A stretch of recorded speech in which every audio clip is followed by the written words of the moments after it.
大家好，欢迎来到阿山爱分享。过年了，我们闽南地区的风俗拜拜。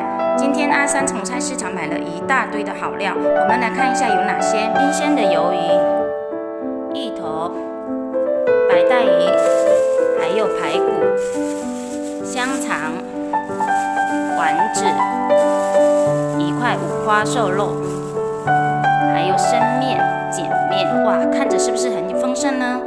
现在阿山来操作，一起来看看吧。现在我们来操作第一道菜：排骨炖玉米，加3个蛤蜊。好，放入开水，炖2个小时就可以了。现在我们来准备第二道菜：烫面。在上个视频呢，我们已经做过了烫面，今天我就不介绍了。想知道怎么烫面呢？可以翻开上一个视频看一下。好，有点烫，现在我们把它放到外面去散一下温。现在我们来准备第3道菜。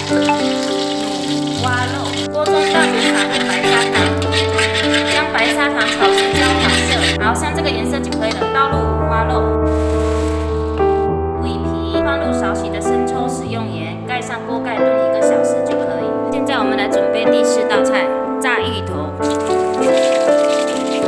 将芋头捞干控油。现在准备另一道菜：炸白带鱼，好，白带鱼加竹叶子，捞干控油。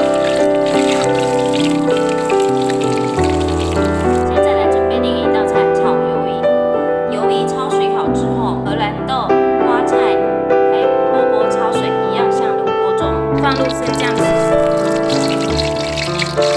将蔬菜倒入，鱿鱼也一起倒入，加入盐、水晶、蚝油即可出锅。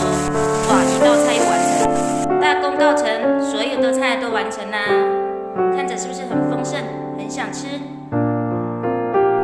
我们闽南人必备菜发财糕，这是我昨天晚上做的，橘子代表吉祥如意。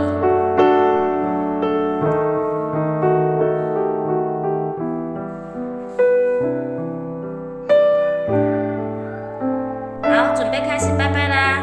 我是阿山，祝大家新年快乐，吉祥如意，流年行大运。喜欢美食的朋友，记得关注阿山爱分享的频道哦。我们下期视频再见。